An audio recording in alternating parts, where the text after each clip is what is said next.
At 11:27 on the morning of May 23, 1944, Technical Sergeant Van Barfoot crouched behind the wreckage of a destroyed German ammunition truck near Cisterna, Italy, watching 3 Tiger tanks advance toward his position across open ground. They were 75 yards away. Barfoot was 24 years old. He had spent 4 months in continuous combat at Anzio. He had never faced a Tiger tank before. The German 14th Army had just launched a counterattack using 3 Panzerkampfwagen 6 Tigers, each weighing 57 tons and armed with an 88mm gun capable of destroying any American tank from over 2 miles away. The Anzio beachhead had already cost the Allies dearly. Over 4 months of fighting, 24,000 Americans and 10,000 British soldiers had been killed or wounded. Barfoot's battalion had been there since the January landings, trapped inside a 7-mile perimeter, German artillery positioned on 3 sides. Every day, shells fell onto the beachhead. Every night, patrols vanished into the darkness. The 45th Infantry Division alone had lost nearly 3,000 men trying to break through toward Rome. That morning, Barfoot had already been fighting for hours. During the initial assault, he had destroyed 3 German machine gun positions and captured 17 prisoners. He had crawled alone through a mapped minefield, using drainage ditches to reach the German flank undetected. At distances under 20 yards, his Thompson submachine gun had killed 5 enemy soldiers. The prisoners were already being escorted to the rear. Then the Tigers appeared. American infantry feared these machines for good reason. The Tiger's frontal armor measured 100 millimeters thick, impervious to most Allied weapons. Its 88mm gun could penetrate a Sherman tank from ranges where American tank guns were completely ineffective. German commanders knew this advantage and used it without mercy. The breakout from Anzio depended on momentum. If the German counterattack stopped the advance, the entire operation would collapse. 4 months of bloodshed would mean nothing. Rome would remain in German hands. Barfoot understood the math. 3 Tigers could halt an entire battalion. Each carried enough ammunition to destroy dozens of targets. Their armor made frontal attack nearly useless. Standard doctrine required American infantry to withdraw immediately and call for artillery or tank destroyers. But doctrine assumed time. There was none. The nearest American tanks were 300 yards behind the front line, still trying to push through a clogged breakthrough corridor. Forward artillery observers had lost radio contact during the advance. Tank destroyer units were engaged elsewhere on the Cisterna front. Air support was unavailable. The morning's bomber strikes had already ended. Barfoot looked down at the bazooka lying beside the wrecked truck. The 2.36-inch rocket launcher was designed for close-range engagements. General Patton had recommended firing from under 30 yards to ensure penetration. 75 yards was more than twice that distance. At that range, accuracy dropped sharply. Wind drift mattered. The shaped charge might not have enough velocity to penetrate heavy armor even if it struck cleanly. The technical manual explicitly warned against engaging Tigers beyond 50 yards. The lead tank closed to 60 yards. Its commander stood half-exposed in the open cupola, scanning the battlefield through binoculars. The long 88mm gun traversed slowly left, searching for American positions. Behind it, 2 more Tigers advanced in staggered formation, engines roaring across the broken ground. Barfoot picked up the bazooka.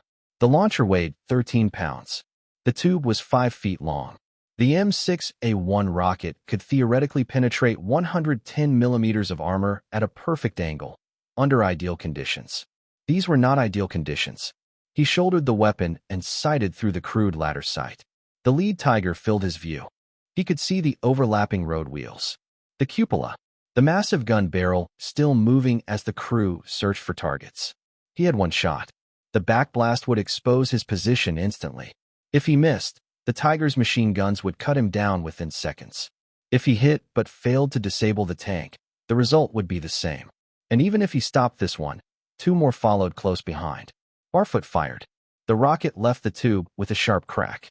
Smoke erupted from both ends of the launcher. Dirt and debris exploded behind him as the backblast washed over the ground. The rocket motor ignited fully after clearing the muzzle, carrying the projectile across 75 yards of open ground in just over a second. The M6A1 struck the Tiger's right track assembly, exactly where the drive sprocket met the first road wheel. The shaped charge detonated. A jet of superheated metal burned through the hardened steel track link, severing it instantly. The massive track began to unwind as the Tiger rolled forward another 15 feet. The broken links whipped once around the sprocket before jamming solidly between the wheels and hull. The Tiger lurched to a halt, tilted nearly 10 degrees as the damaged side settled lower. The commander vanished into the turret and slammed the hatch shut. Through the vision ports, Barfoot saw the turret begin to rotate. The other two Tigers reacted immediately. Their commanders had seen the smoke trail. One tank veered northeast. The other swung northwest. Both accelerated, withdrawing from what they now recognized as an ambush zone. Within 30 seconds, both had pulled back over 200 yards and disappeared behind a low ridge. The disabled Tiger remained.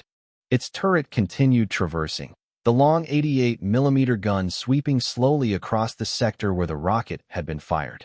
The crew knew they were immobilized. They knew American infantry would be closing in. The driver tried to reverse. The left track spun uselessly. The right track remained jammed. The tank rocked, then settled again. Smoke began to rise from the damaged final drive housing. Barfoot watched the cupola. German doctrine dictated that immobilized crews either fight from inside the tank or abandon it immediately if fire risk was high. Rising smoke suggested oil or lubricants had ignited. The crew might have 2 minutes, at most. The turret stopped. The 88mm gun pointed away from Barfoot's position. The hatch opened. The tank commander climbed out first, wearing a black Panzer uniform and leather headset. He carried no weapon. He dropped to the ground on the far side of the tank and ran. 2 more crewmen followed, the driver and radio operator. Both unarmed. They ran 20 yards to a shell crater and dove inside. The Tiger was abandoned. Barfoot rose and moved forward with his Thompson submachine gun. He covered the distance from the destroyed truck in 18 seconds, using a shattered stone wall for concealment. From there, he had a clear angle into the crater. The 3 Germans were visible. They had no weapons. Their supporting tanks were gone. No infantry reinforcements were anywhere in sight. Barfoot approached from the southwest, Thompson leveled.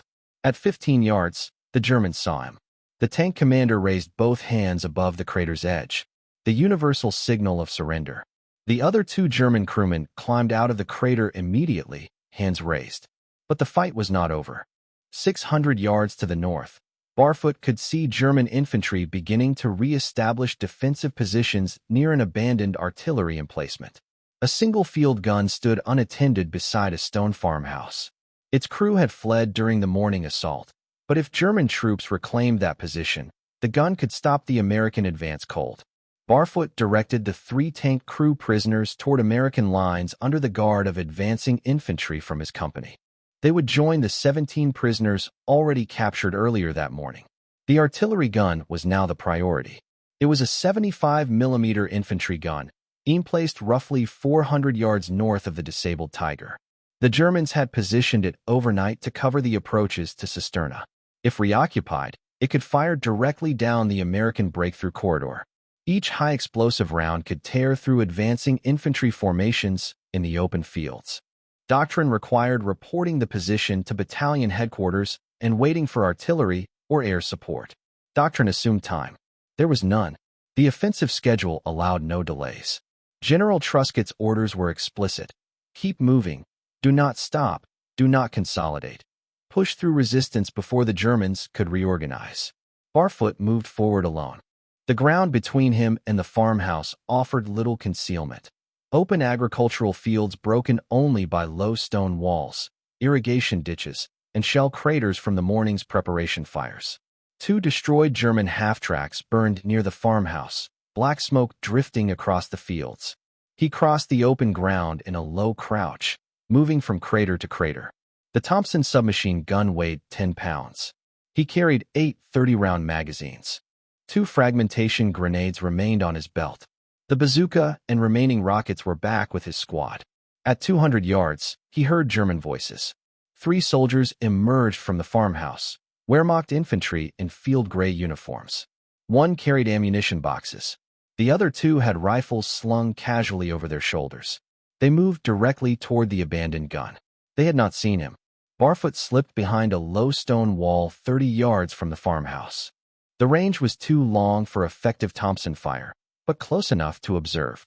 If the Germans reached the gun and opened fire, American casualties would be severe. If he fired too early and missed, they would scatter, take cover, and call for reinforcements. He waited. The 3 Germans reached the gun position. One began removing the canvas cover from the barrel. Another opened an ammunition box. The third scanned toward American lines with binoculars. Barfoot moved closer, 20 yards now, still shielded by the stone wall. He had a 3-second window. He opened fire. The first burst struck the soldier at the breech, 5 rounds into center mass. He collapsed beside the gun trail. The second man turned and caught the next burst across the chest, falling backward over the ammunition box. The third dropped his binoculars and reached for his rifle. He never finished the motion. Barfoot's third burst cut him down. For seconds, all 3 Germans were dead. Barfoot approached the gun carefully. The weapon was intact, barrel still aimed toward the American advance corridor. Ammunition boxes were stacked neatly beside it. Leaving the gun was not enough. German forces still occupied positions across the sector. If they counterattacked and retook the farmhouse, this gun would be firing again within minutes. Barfoot searched the bodies. He found 2 Model 24-stick grenades. He placed both grenades inside the breech, pulled the friction igniters, and stepped back 20 feet. The grenades detonated together. The explosion shattered the breech block and warped the barrel at the chamber. Black smoke poured from the ruined mechanism. The gun was permanently disabled. Then he heard voices. American voices, calling for a medic. The sound came from a drainage ditch roughly 70 yards east of the gun position. Barfoot moved toward it, using stone walls for cover. The battlefield was still active.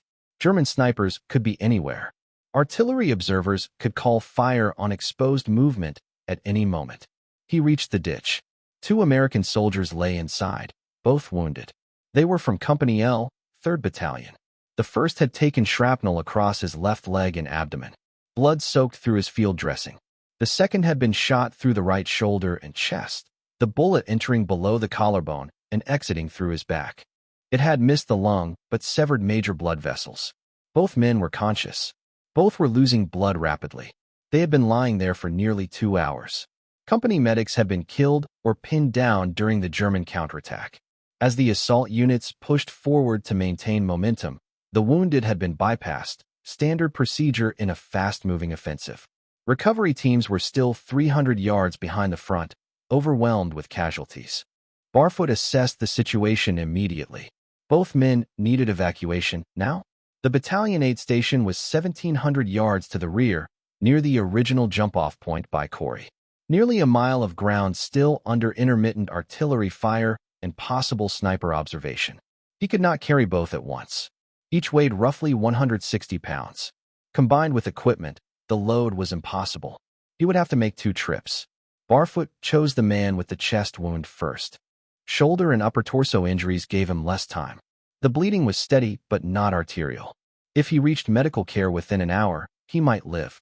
Barfoot positioned himself beside him, pulled the man's right arm over his shoulders, and locked it in place. The wounded soldier gripped Barfoot's web gear with his left hand.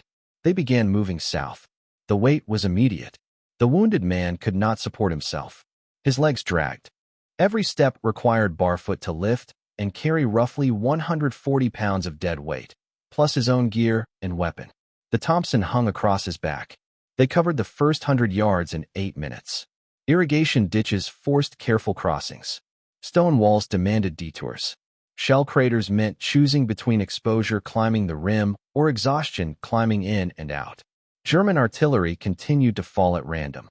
3 shells landed within 200 yards during the first 10 minutes. By 300 yards, Barfoot's legs burned. His shoulders ached from the weight. Sweat soaked through his uniform despite the cool morning air. He kept moving.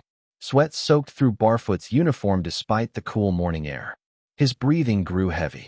The hours before this moment had already drained him, crawling through a minefield, destroying machine gun nests, capturing 17 prisoners, fighting Tiger tanks, disabling an artillery piece. Now this. At 600 yards, he stopped for 30 seconds.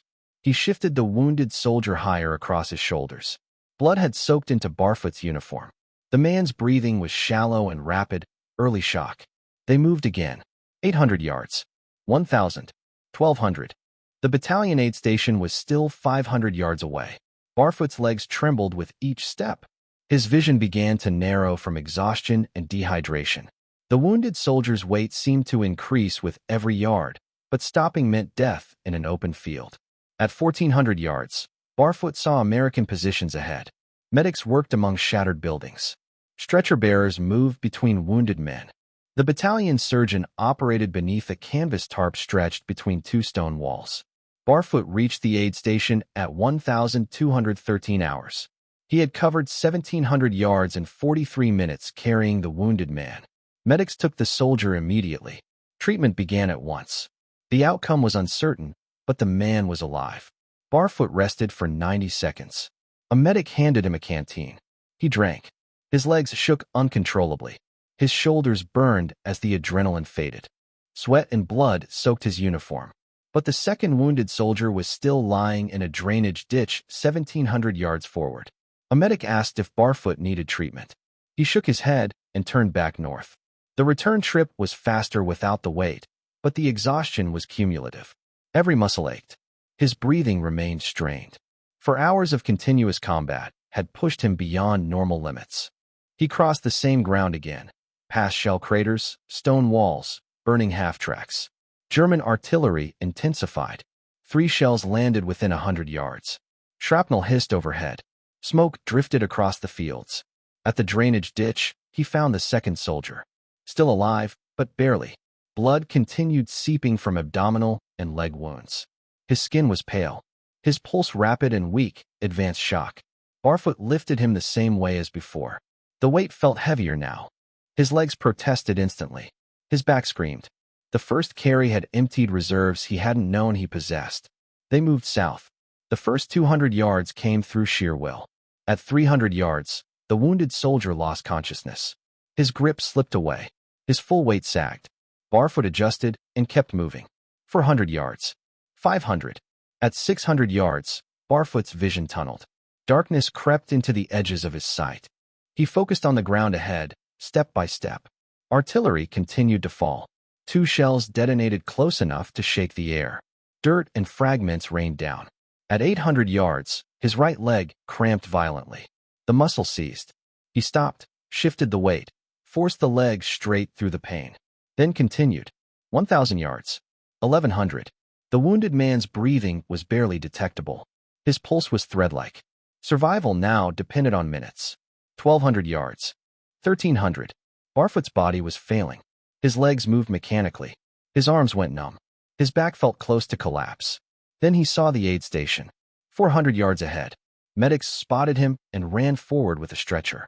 They took the wounded soldier 300 yards from the station. As the weight lifted from his shoulders, Barfoot's legs gave out.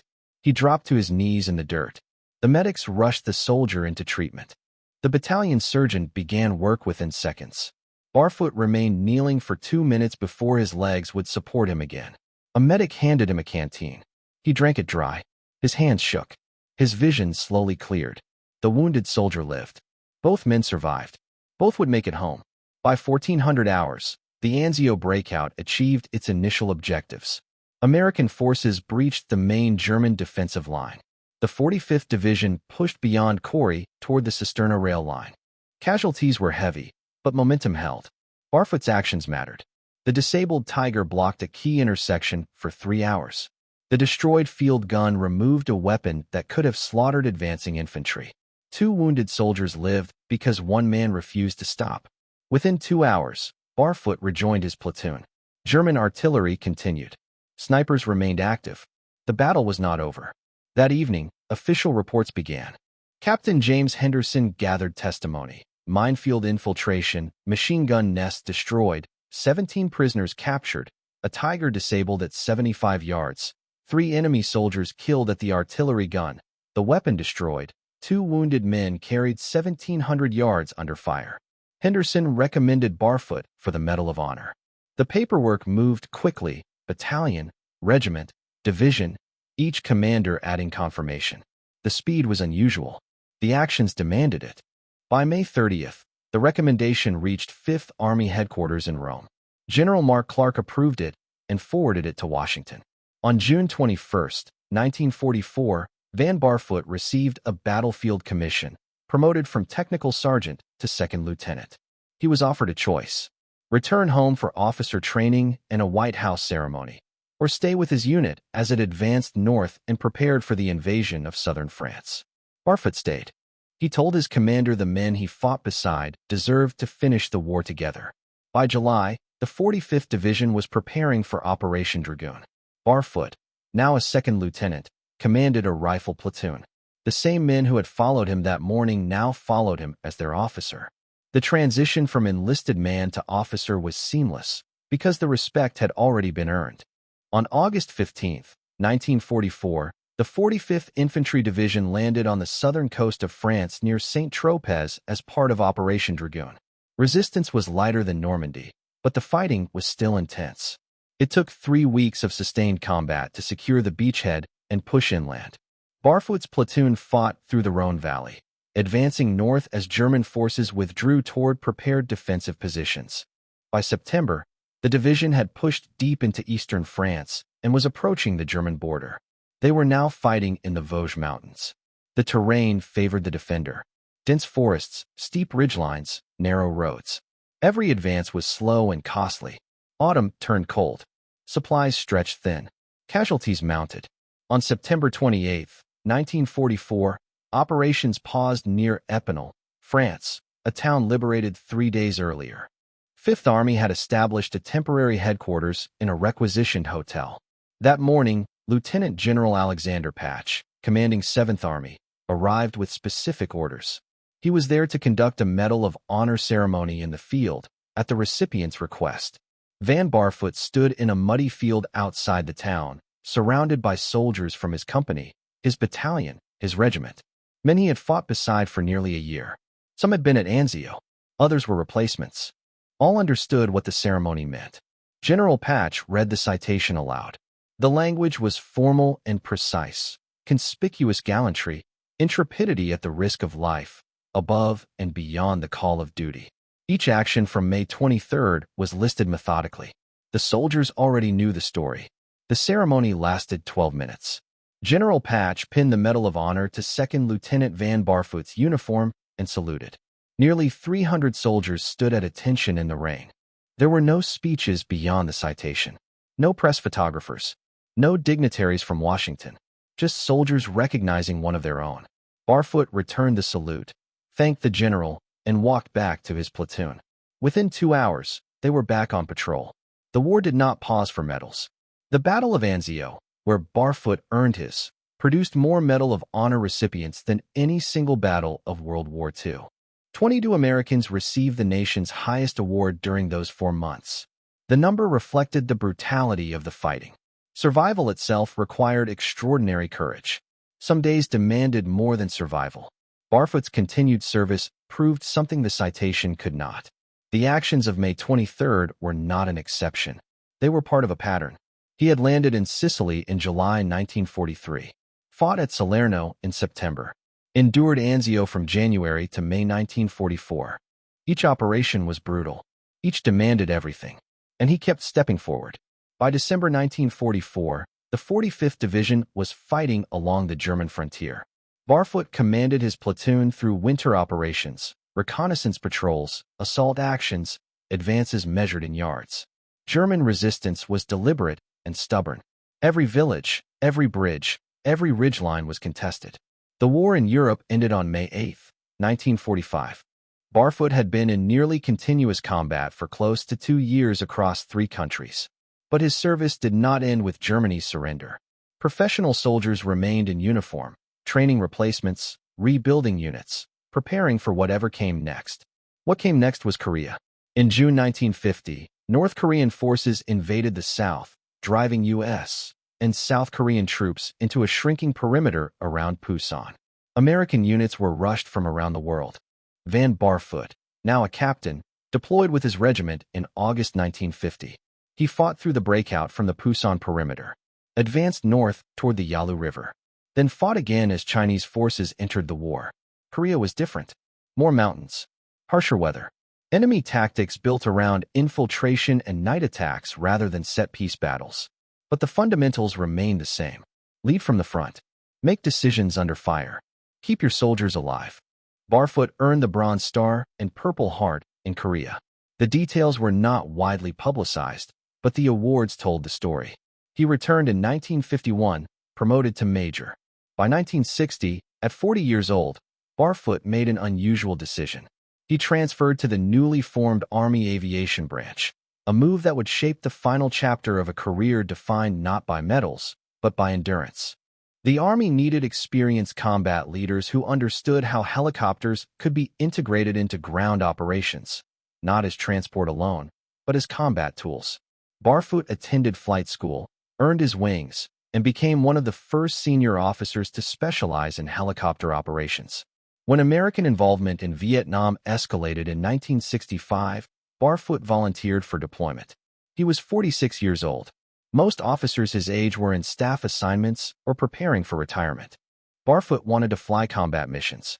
In 1966, he deployed to Vietnam as a lieutenant colonel, flying 177 combat hours in both helicopters and fixed-wing aircraft. His Medal of Honor from World War II and combat experience from 3 wars made him invaluable as an aviation advisor. He understood how air power supported infantry because he had been the infantryman, pinned down, bleeding, waiting for help. Barfoot retired as a colonel in 1974 after 34 years of military service. 3 wars, multiple theaters, a career that stretched from the mountains of Italy to the jungles of Vietnam. The Medal of Honor was the most visible recognition, but not the full measure of his contribution. He settled on a farm in Virginia. Every morning, he raised the American flag. He did so until his death in 2012 at the age of 92. His story raises a simple but profound question. What separates soldiers who follow doctrine competently from those who accomplish what doctrine says cannot be done? On May 23, 1944, Van Barfoot faced 3 Tiger tanks at 75 yards with a weapon designed for engagements under 30. Doctrine said withdraw and call for support. Physics said the shot would likely miss.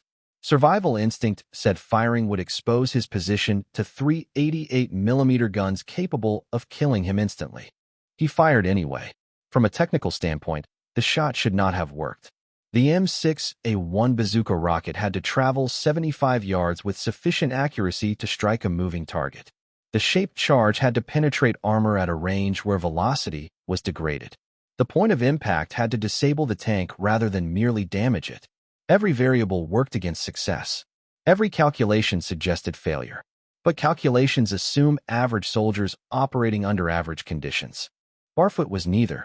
His crawl through a minefield demonstrated patience and terrain awareness under extreme pressure. His destruction of 3 machine gun positions showed tactical intelligence and close combat skill. His capture of 17 prisoners proved an ability to exploit momentum decisively.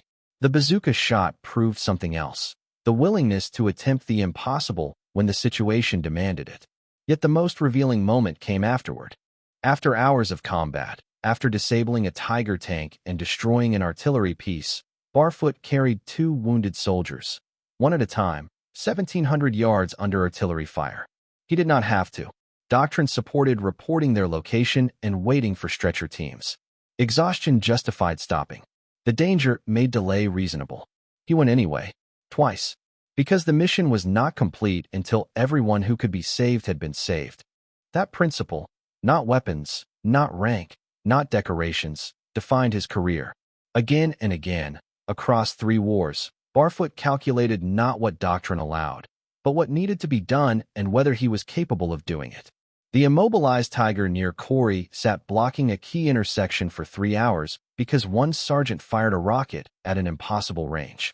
The American breakout from Anzio succeeded in part because dozens of soldiers made similar decisions, individual acts compounding into operational success.